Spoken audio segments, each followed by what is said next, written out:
There you go. So good morning, everybody. What I'd like to do today is continue with the demonstration that I started yesterday, which is basically giving you an introduction to Adobe Illustrator. And then move on and in detail go over, give you an overview of Illustrator, going over all of the panels, all of the tools, and in a shotgun approach, and very quickly showing you what all of these tools do. You're not expected to memorize them just yet. It will, over a period of 6 weeks, you will learn how to use them all, okay, and be pretty fluent and adept at using them. So what I'd like to do now, before I continue with this lesson and move on to the next one, which is this. This is our start file. Just it gives us an overview of the application. That's lesson 1. This is lesson 00. So what I want to do, though, is I want to reinforce and make sure that everybody understands, I'm going to bring this down here, is that to remember to email me at kirkmillerart@gmail.com. Okay, in the subject, just put Google Drive, because I want to make sure that everyone in the class has access to our shared folder. And as you can see right here, this is Art 186, Summer 2021. Here are a whole bunch of shared folders that I have for all of my classes, past, present, and then very soon future. And so when I double click on this, I will add you. I've added some of you already. So Ariana, I've added you. And then if you haven't noticed, within each of these folders, once you've been added, I've added an assignments folder and a lessons folder. So as you complete each of the lessons, put them in the lessons folder so that I can check them off at the end of the 6 weeks. I'll probably give you a progress report at the end of 3 weeks. And then as we complete the 3 assignments, as I mentioned yesterday, there will be the mask assignment, the Tokidoki assignment, which is to design 3 skateboard decks. And then the final assignment, which is experimental, and to do a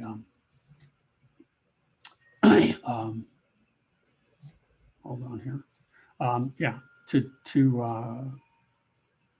To either do an architectural detail or a self-portrait using Adobe Illustrator. And then that's where you're going to put those 3 assignments, and I will grade them as they're turned in. Okay. Now, in addition to that, I'm supposing that all of you have the textbook, whether you've chosen to use the 2019 or the 2021 version would be ideal. But within each of those, there are the start files and the end files for most of the lessons. Well, I've put all of those files in this drive. So you can download them 1 folder at a time or try to download the whole thing. So that's for the 2019 version, and this is for the 2021 version. So that I make sure that I can accurately grade your work. You're going to need to email me at kirkmillerart@gmail.com. Okay, and I will invite you to join our shared folder. This is really, really important. Okay, and then I will post the grades, but I will post them generally on Canvas most of the time. Okay, so let's go back up. Look at, there we go. Okay, so let me go ahead and cover some of this stuff again, that review a little bit. Just some of the things that you can do in Adobe Illustrator. This image started off, okay, as a simple circle, and I added an effect to it. And this effect can always be changed. So one of the panels that I like best, so these are the panels over here, So you can access this either from here. This is our appearance panel. I'm going to go ahead and just tear it off so I can see this separately. Okay, and pull this down so I can see everything. With this shape selected, you can see that there is no stroke, that there is a pink fill that's been applied to this, and that zigzag effect has been added to this. And that's where we get this little zigzag effect out here. So if you decide, or the client decides that you want to eliminate the effect, you can always turn it off and you go back to your generic circle. You can turn it back on. And if you double click on this, you can always edit it. It brings up the zigzag panel. And if I want to reduce this, instead of 9 points, I'm going to make it 8. Okay, if you want, under the points, if you want to switch to corners, if you want it smooth so that it's a little bit softer in appearance, you can do that. So all of these things, anything that you can think of, pretty much can be done in Illustrator. And the thing that's nice about it is that all of these things are editable. They can be edited as many times as you like. Okay. One of the other things that I find really nice too, I'm going to go ahead and put this appearance back in here again. So let me bring, I'll just close it. And I'm going to reset this just so that I can get this back again easily. I'm going to go ahead and reset Essentials Classic, and that brings it back. So when I deselect that, one of the things that I demonstrated yesterday that I think is a very nice feature, to create the little, what are they called? The little candies that you can put on ice cream, the sprinkles or whatever they are. We started with a rectangle tool, so I'll show you how that works. If I make a simple rectangle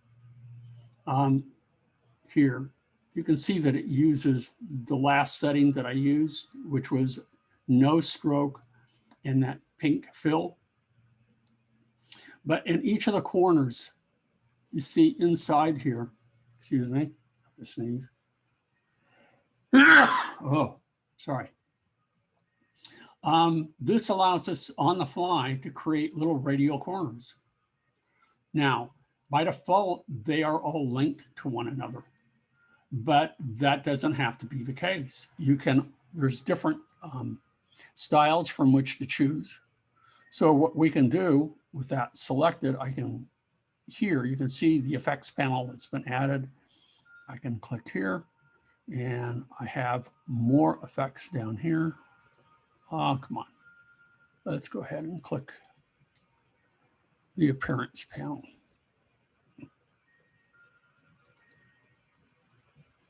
Let me pull this down here. I'm having trouble finding it. Why is that?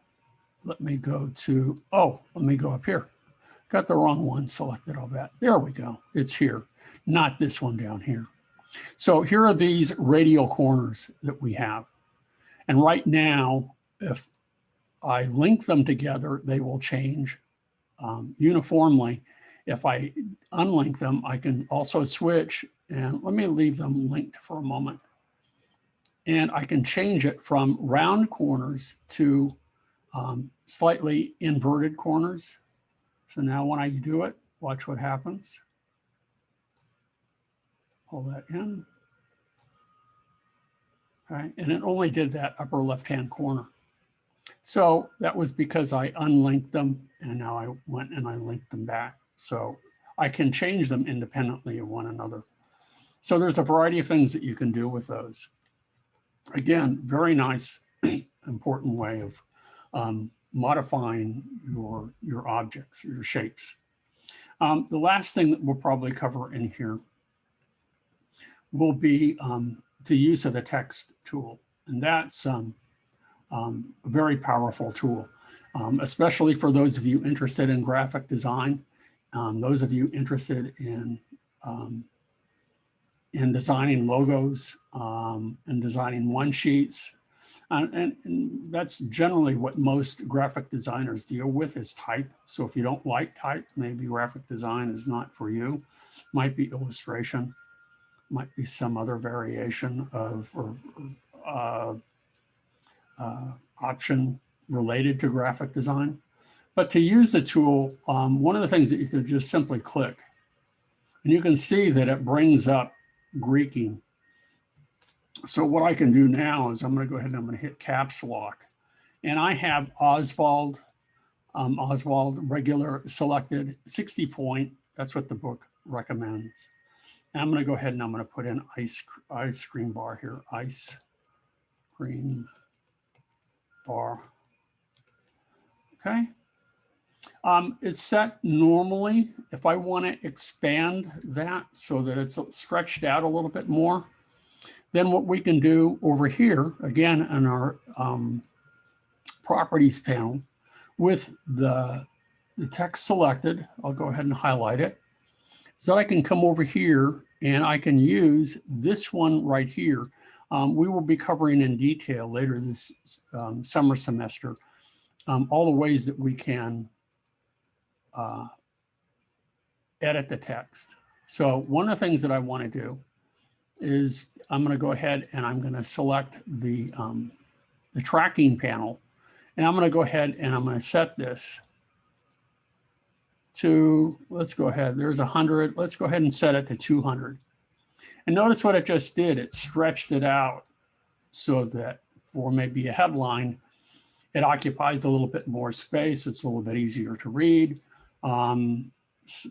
Aesthetically, maybe a little bit more dynamic. One of the other things that we can do with this too is that we can apply an effect to it. So one of the things that the book would like us to do is I'm going to come up here to effects and I'm going to use the warp tool, and it's not allowing me to select it because I don't have the type selected. You have to select everything first. So I'm going to go ahead with the object tool, make sure that it's object. The move tool, I'm going to go ahead and I'm going to make sure that the type is selected. And now you'll notice that in my options menu up here, it's changed a little bit. It allows me over here to use, make an envelope change here. So I can make it with the warp tool from there. I can also go up to window, or rather effect, and I can use warp from here. And I can also do it from the properties panel as well. So let's go ahead and select under warp. I'm going to go ahead and select arc. And you can see that by default, it selects a fairly big arc here. So I'm going to go ahead and bring this down a little bit so it's not quite that much. Move this down a little. And let's crank that back up a little bit. Now, the thing that's nice about this, I'll leave it at 20. That seems to be nice, or maybe 25. Okay, and click OK. Again, this is not chiseled in stone. This can be changed. You can add to the effect. We can add drop shadows. We can add and do a whole variety of things to this. Okay. Very powerful tool. We can make this look three-dimensional if we want to change the type, if we've realized that we've made a typographical error. We could go ahead and edit this. So I could go back to the type tool and I could highlight again. Okay. So let me go ahead and hide that. And maybe I wanted it, you know, part of cream lowercase. Okay. So it's infinitely editable. And if you always forget that, you know, you always have, I won't say that you have infinite undos, but you have many. So if I go ahead and I hit Command Z or Control Z on the PC, I don't know how many of you are using a PC. I'm a Mac user myself. That brings us back here. And then the last thing that we have here that they want us to add, I did the sprinkles already. We edited that, and we have ice cream below. So I'm going to go ahead again, and I'm going to deselect by clicking off of it. I'm going to click the type tool, and I'm going to go ahead and click down here. And I had my guidelines added, and then I'll just add in here ice cream. And I'll make it all copy again. Or ice cream bar, I guess. Well, that's toppings galore. So see, I already made a typo. So this is ice cream bar. So I'll type in here, ice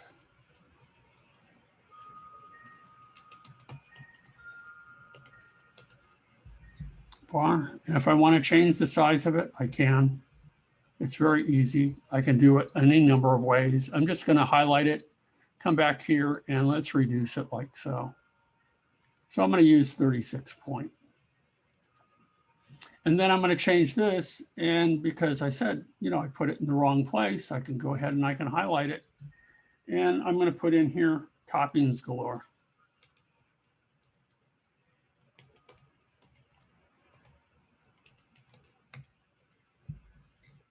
And voila, I've made my changes. And I've come out with a little illustration. So this is fundamentally how all of this works. Now, it's sort of a lead in to giving you a tour of all of this, as I explained yesterday. And I'll try to talk about this a little bit more, is that because this is a vector program, object-oriented program, all of these objects that I've made are independent of one another, defined by mathematics, and are layered on top of one another. So to determine, understand how each of these are layered, and every time you add a new object, they're by default layered on top of the last one that you created.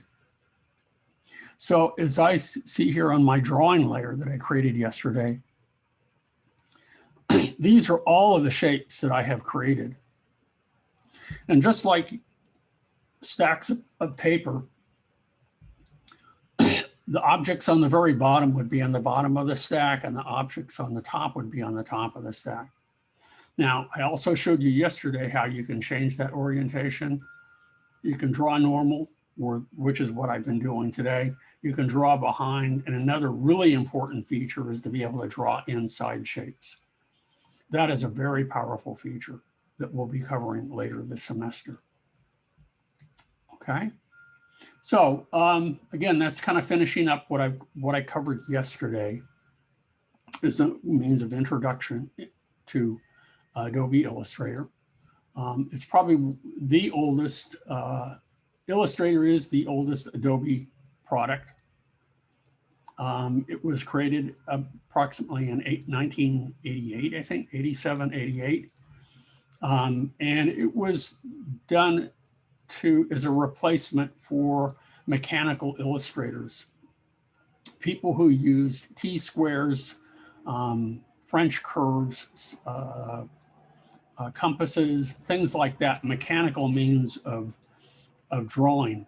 And it, over the years, has become even more robust than it was originally, and turned into a very powerful illustration tool as well as a design tool. So there's a lot of things that you can do with this. My background before I became a fine artist was a commercial illustrator. And so that's basically how I teach the class. I like using it as an illustration tool rather than a design tool. And although illustration is a form of design, it incorporates more images, stylized images, than incorporating type or logos or things like that most graphic designers deal with. So let's go around the horn here and let's talk about each of these. So I'm going to talk about this. Okay. Now, as I mentioned the other day, let's start at the top, and I have the options menu selected. Now, at the very tippy top here is the application bar.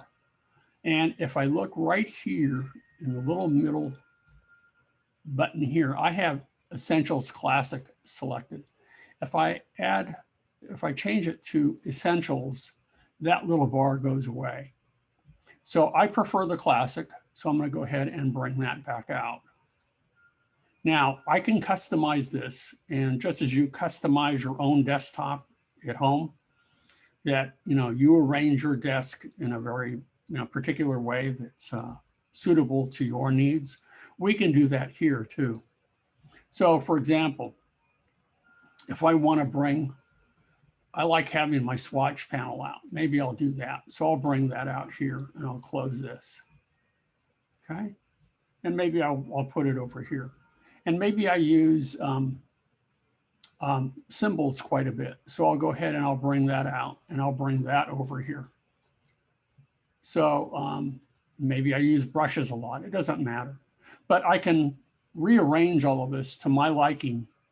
And then what I can do is I can come up here and I can go ahead and I can create a new workspace. So now what I'll do is I'll create this Kirk's workspace.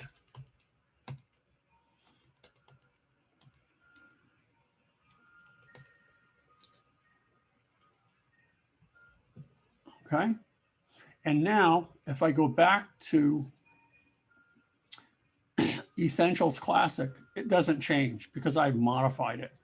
But if I go back and I reset Essentials Classic, so I come down here and I reset it, okay, it goes back to its default position. But if I want to bring my specific desktop back out, you'll notice that here we have Kirk's workspace. You'll notice that I have another one here as well. And if you want to get rid of those workspaces, you can.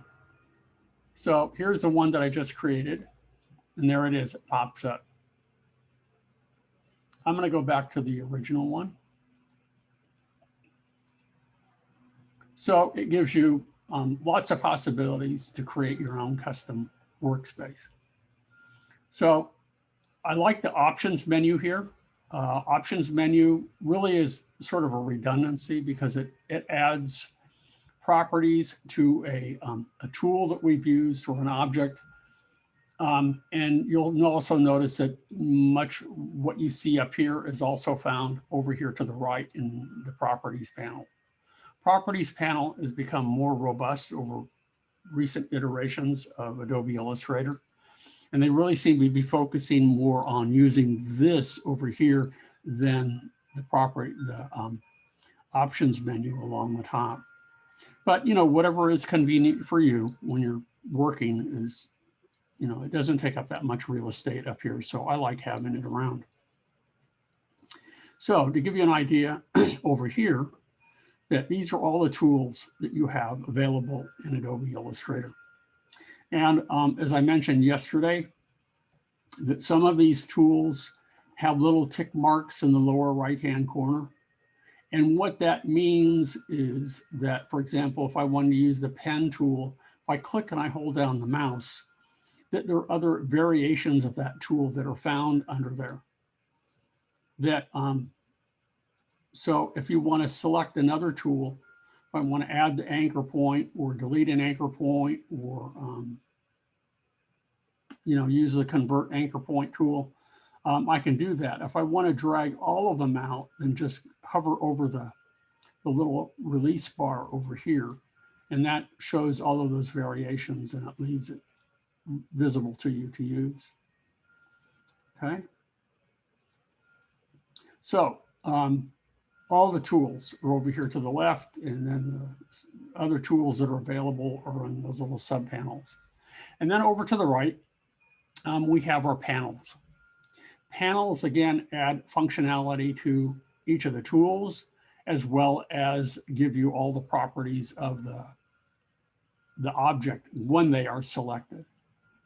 So, for example, if I use my home tool, sort of the selection tool, and I select this little crescent up here, you'll notice a variety of things have changed. If I look over to the left, at the bottom of my tools here, you'll notice that I see the fill is this turquoise and that there is no stroke assigned to it. Likewise, if I look at the options menu along the top, the same thing, redundancy. And if I look at the properties panel over to the right, the appearance for that is viewed the same. Some other important features about this as well that are available in the options menu up here and over here under the transform panel. Now, in most cases, when you're illustrating, the size of objects is not really that important. But if it is, if you're doing mechanical illustrations where it needs to be very precise, then you have the option of doing that. And you can see here, this gives us the X and Y coordinates of the object. And it's based on this little widget right here, which is based on the center of this object. If I wanted to know where the absolute top left corner of this is, if I click this little button right here, you can see that it has changed here in the properties panel. It tells me that this is 5.5015 inches over from the left, and it is down 1.5594 inches down from the top of our page. The size of this object is just under 1 inch. And you can see it's very precise because we have tenth, hundredth, thousandths, 10,000ths of an inch. You can get that precise if you wish. And you can change all of these numbers from here. Or if we have under view, if we have smart guides turned on, which I do by default, I like them. Sometimes it's not important to have them, but when you start to change them, you'll notice in the lower right-hand corner, a little gray box, and it will give you the width and the height there. So if you want to change it on the fly, or you want to change it from any one of these positions, you can. And again, remember, Command Z allows you to undo. Okay. So again, this is kind of home base. This is our move tool that allows you to select and to move an object. Okay, like so. You click and drag to move, and Command Z to undo. Now, another thing, I'll go ahead and I'm going to make an object off to the left here. So I'm going to go ahead and I'm going to make an ellipse. And if I hold down the Shift key, it becomes a circle. Notice it takes on the properties of the last object that I selected. If I want to return to the default settings, I click this little button down here to the left, and it goes back to a white fill and a black stroke. And how you can tell that it's a white fill, and it's even though it matches the color of the paper, is that when I move it over here, you can see that that right there is a white fill with a very light white black stroke. I'm going to zoom in real quickly here so we can get a tighter look at this, so that we can see some of these other tools that we can use here. So you have to, in most cases, you have to have the object selected. If I select this, that allows me with the move tool to move it, to resize it. Okay, so if I want to turn that into ellipse, okay, or if I want to make it smaller, I can click and drag and hold down the Shift key, and that constrains the proportions. If I hold down the Shift and the Option key, it allows me to resize it bigger or smaller from the center rather than diagonally. I like using those keystrokes a lot. Now, it's important to realize that these objects, as I said, because they're defined, they're vector and they're defined by mathematics, are comprised of what are called anchor points. Okay. Now, to see those anchor points, what I can do is I can turn off the preview of this. To do that, it's easiest if I go to View and I select this outline, or the keystroke equivalent of that is Command Y. And now you can see all of the properties of these pieces in their outline form. Now, if I select this object you can see that there's a little anchor point along the top, the right, the bottom, and the left. When you use the move tool, it affects all of them uniformly. However, what if you want to affect just one anchor point and not another? Then you have to use a different tool. We use the direct selection tool. And now when I click on here, you can see here are all of the points, but the one that I just selected is now highlighted. And you see these little, I call them tangent handles, but they allow us to change the curvature of our path. In order to affect, to make a circle, these have to be curved points. There are two different kinds of points. There are curved points and there are corner points.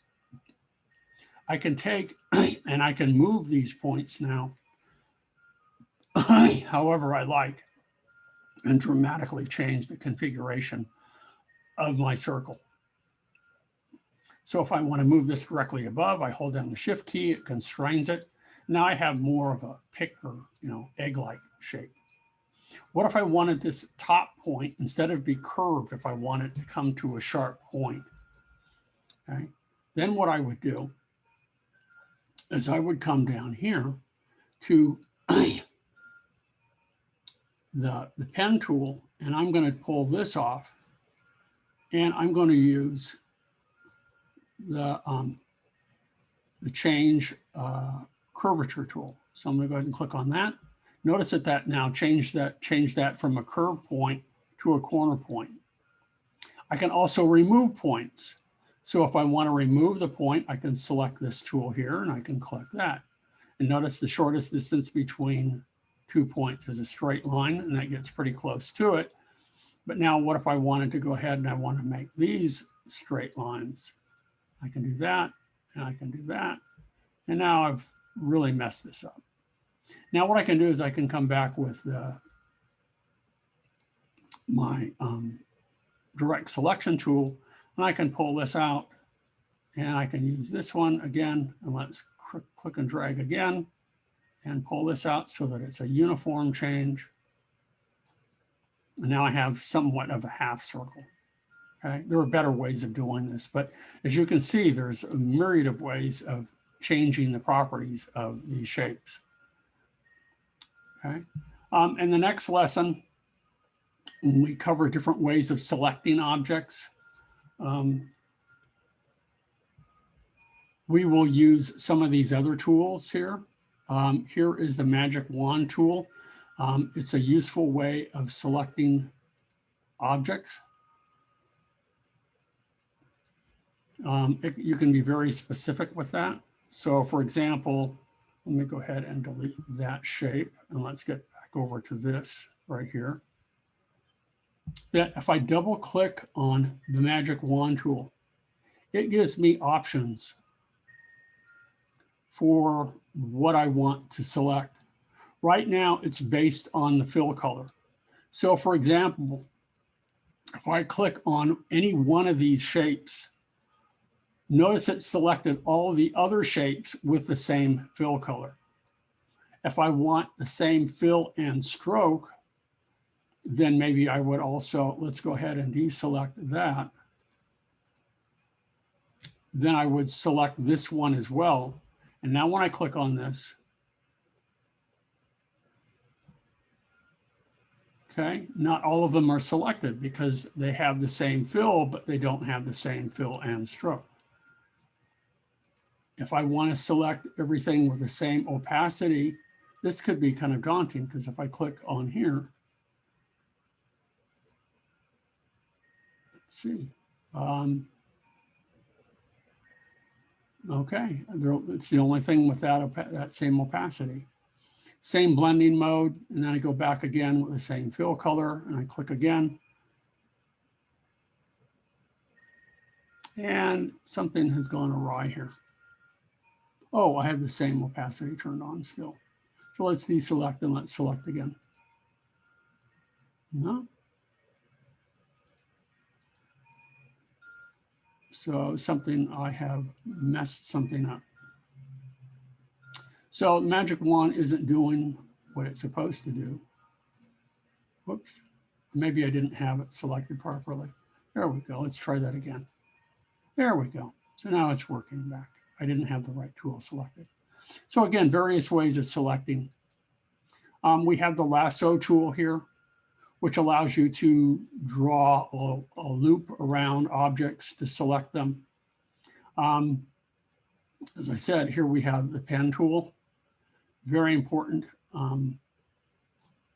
tool. For many, many years, this was really the core of Adobe Illustrator. The pen tool allows you to create very complex compound curves. So if I quickly demonstrate for you how to do that, I can click and create a simple polygon shape like so, with straight lines, or I can create something with curves. I can click, and then I can click and drag, and click and drag, click and drag, click and drag, come back to the beginning. And again, I have this really kind of strange shape that I've just created using that. And then again, all of the anchor points that I created, every time I clicked and drag, I can remove, add to if I wish, if I want to add another point, or I can reconfigure it from a corner to a curve point, or from a curve point to a corner point. Okay. So that's what those do. And then we have our type tool that I just demonstrated earlier. Now there's variations of this as well. So you'll see that we have the type tool that allows us to create a single line of text or a block of text. We can also have text fill specific shapes. We can also have text follow a path, which is really nice. And when we get to that later in the semester in our type lesson, we'll do that. Type can also be configured to go parallel to the path, or it can be perpendicular. Perpendicular is what it does by default. And we have the same options here. So that's the type tool. We have some other tools down here. If you want to create a straight line, then you just simply, we can click and drag. Whoops, let me undo that. My mistake. Let me delete that last one. Click and drag. There we go. Pen tool, it's click. And then move the mouse and then click again. With the path tool, it is just click and drag and you created a straight line. Okay. Some variations of that underneath if you want to create an arc. So as you can see, depending on how you hold the mouse. And there are other ways of doing that. You don't have to use that. I rarely use this tool. A nice tool to use sometimes, though, is the spiral tool. Let me go ahead and show you that. We'll fill that.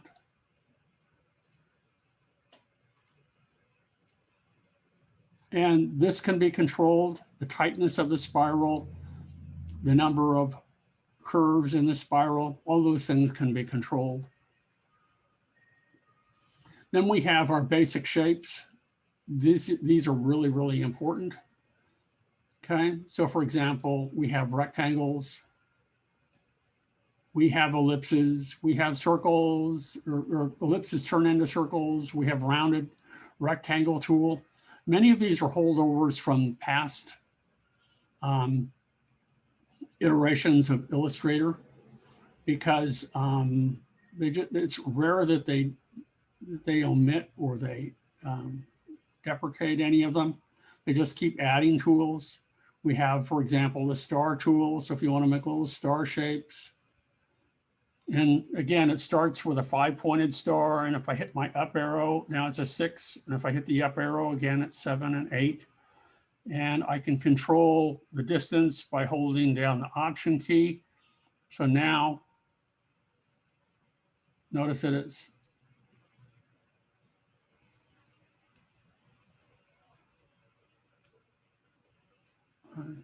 Control.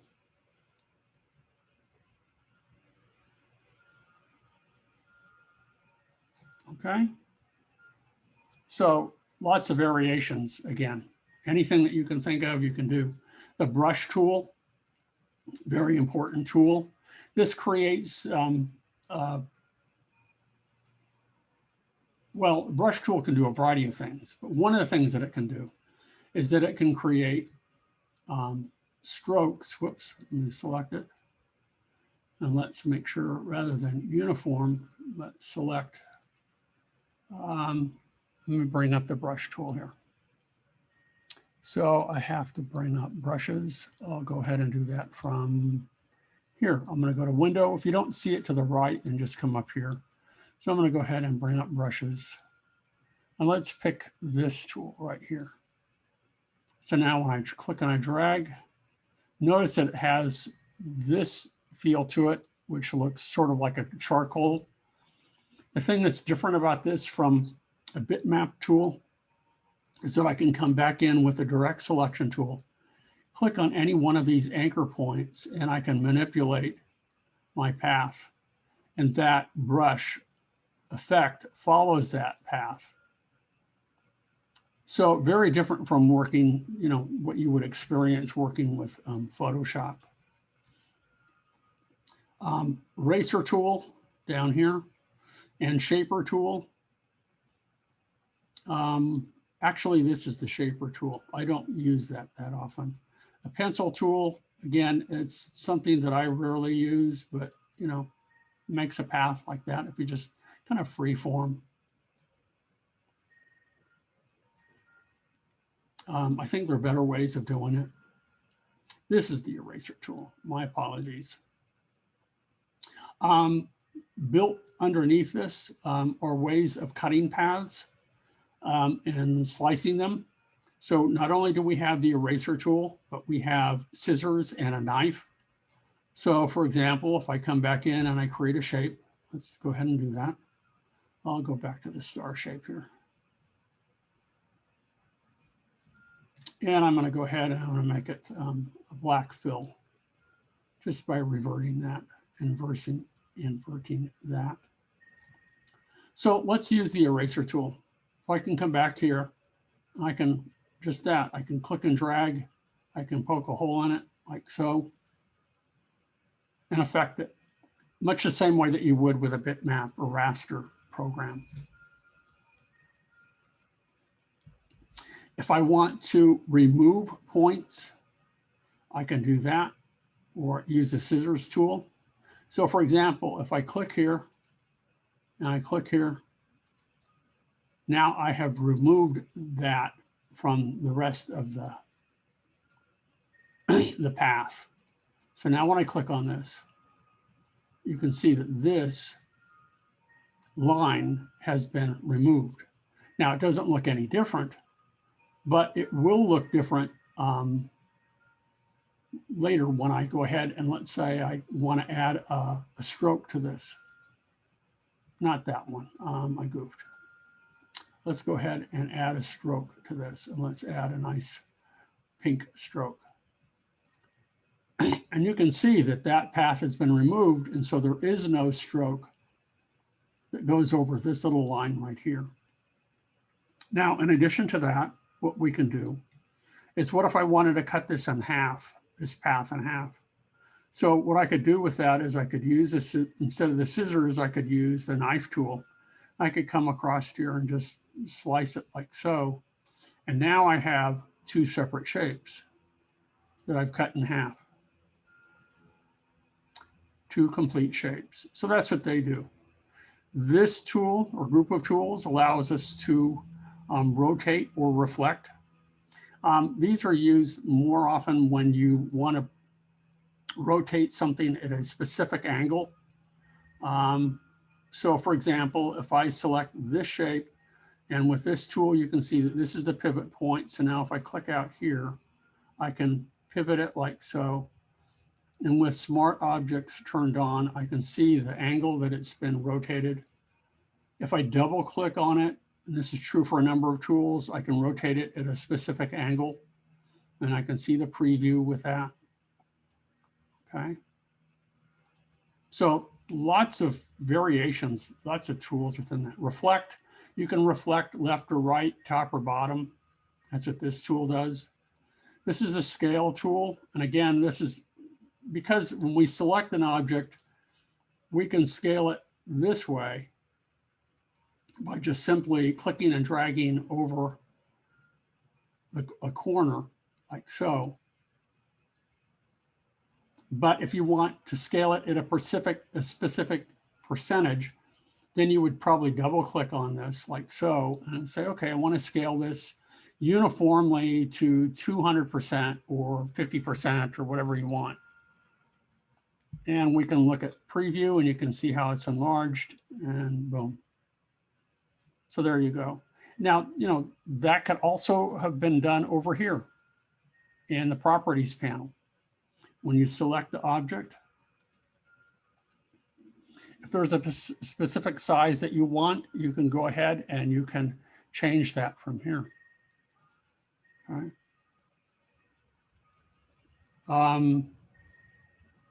One of my favorite tools here is the width tool.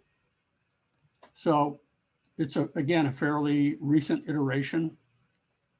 If I come back over here with, let's go ahead and use the line tool here. It's under here, line segment tool. And if I click and I drag like so, I'll hold down the shift key just to make a nice red line here. Now, if I want to write, by default, the width of this is uniform. But what if I want to change that? I can either change that up here, and there's some default settings that I have. Notice that it allows me to change the width of that like so. I can also use some default ones from here, and that allows me to click and drag here. Now this is no longer continues to be a path. And it looks like a fill, but it's not. It is the shape of the path that has changed. And if I want to add another little point and do that, and if I want to add another point here and do that, to create this strange looking shape, I can do that. But again, it is all a path. This is changing the width of the path and nothing more than that. So I'll delete all of those. The next one down here is it's the free transform tool. It's kind of a combo tool that you can scale and you can skew and you can deform a shape all in one. Again, it's kind of a holdover from what they did in the past. Again, another one of my favorite tools is the shape builder tool that we will cover very soon. So for example, again, if I make a little star shape here, and let's go ahead and I'm going to flip that. And I'm going to go ahead and make a copy of that. A quick way of making a copy is dragging it, holding down the Option or Alt key on the PC. Let's overlap them like so. And then this would be a very complex shape to combine if I wanted to. Actually, I'm going to delete this one and use a different shape just to show you. So let's switch from the star shape to into the ellipse. And I'll go ahead and I'll make a circle.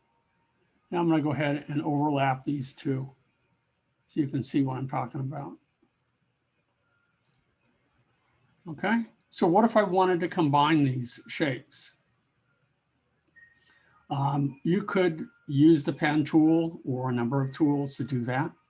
But it's much easier if you go ahead and you use the shape builder tool, and I hold down the shift key and click to select both. And then with the shape builder tool, now I can click and drag across these and it is one shape. And again, if I hit Command Y, you can see that this is now one shape. It has combined the two. So you can continue to do this as long as you like to create more and more complex shapes. You can also remove or cut out shapes from this as well. So if I turn this back on, I can use Shape Builder again. So let's go ahead and move this over so you can see this a little better. If I use the Shape Builder tool again, if I hold down the Option key or Alt key and I click, notice that it removes that from those shapes.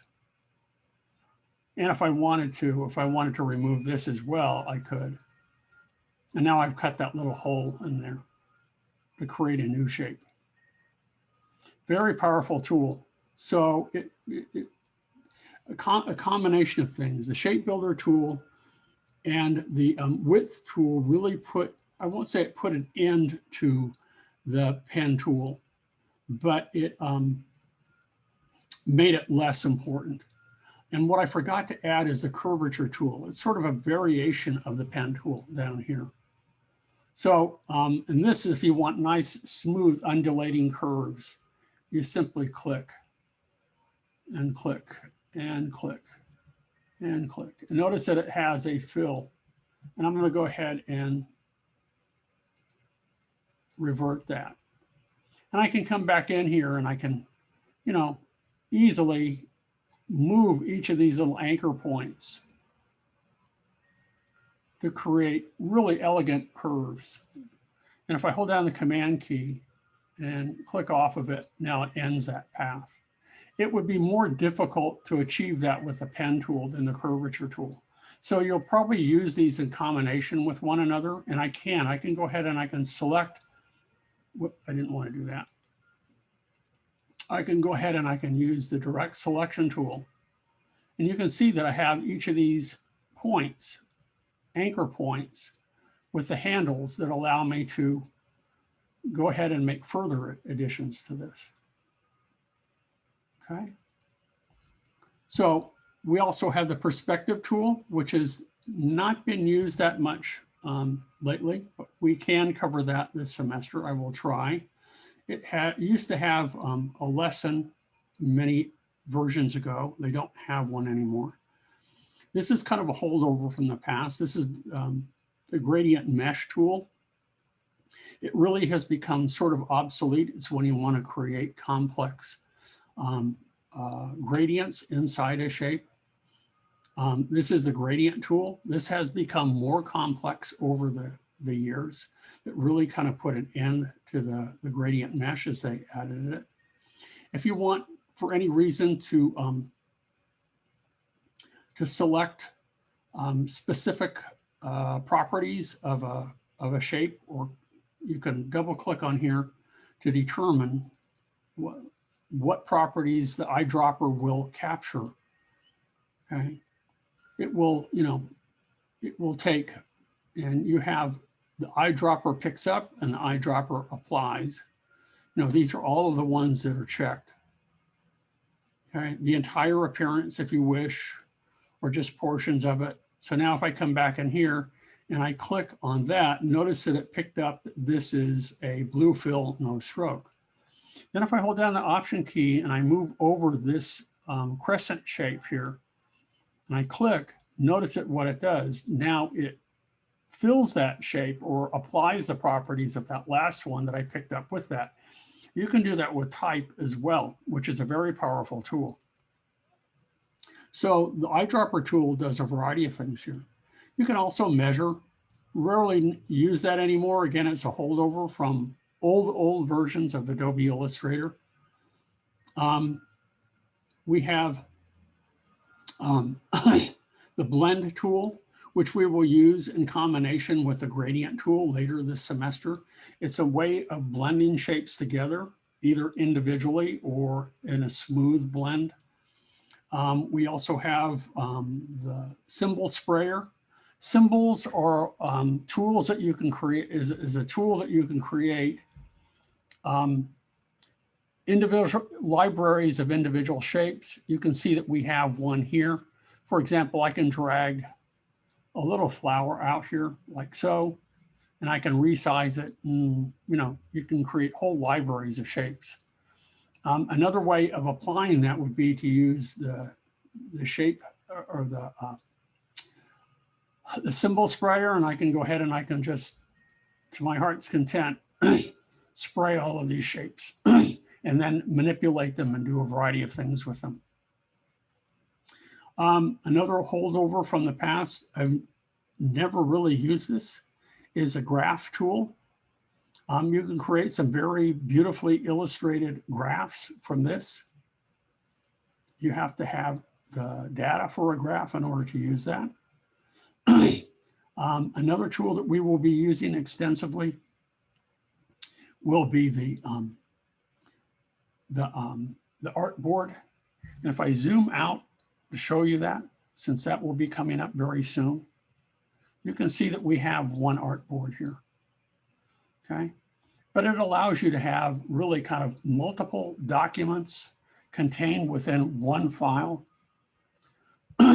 So with this artboard selected, if I was going to print something on the back and I wanted a duplicate of that, what I could do is I could select the artboard and I could come up here and I could duplicate that. So if I click the plus here, new artboard, it would automatically create a duplicate of that. It will also allow me to resize the artboard, and we can adjust these and move these around in a variety of different ways. So it's really useful when you're creating brochures or you're creating items that have multiple sides to them.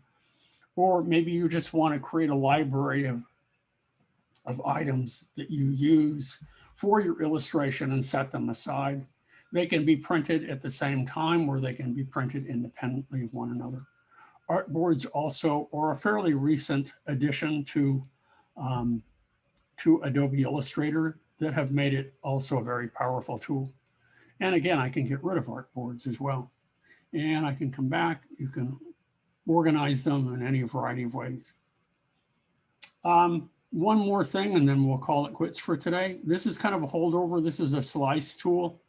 This was used back in the day when web design was very different, where you could slice up an image. The hand tool allows you to move your artboard around. An easier way to do that, if you're on any other tool, is to hold down the space bar, and that turns in to that hand tool. Likewise, we have the zoom tool here that allows you to zoom in and will zoom on a specific area. And if you hold down the Option or Alt key, it will zoom out. You don't need this tool that often. If you, again, if you're on any other tool, if you hold down the Command and the plus, that will allow you to zoom in. You can also hold down the space bar and the Command key or Control key from any other tool, and that will allow you to zoom in. Hold down the space bar, the Command key, and the Option key, and that will allow you to zoom out. And again, hold down the space bar, and that will allow me to move this over. So we've gone through most of these. And again, we have the one down here, drawing normal, drawing behind, and as I said, drawing inside, and different modes for viewing: presentation mode, normal mode, full screen mode.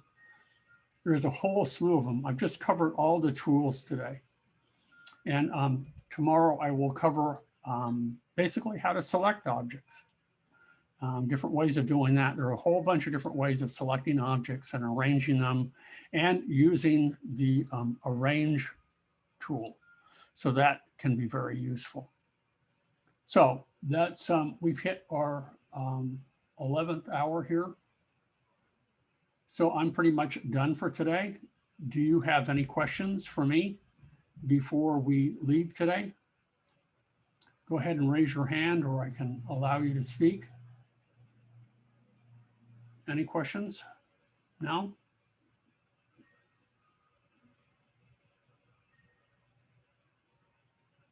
So this video is being recorded. I will post it on my YouTube channel for this summer semester.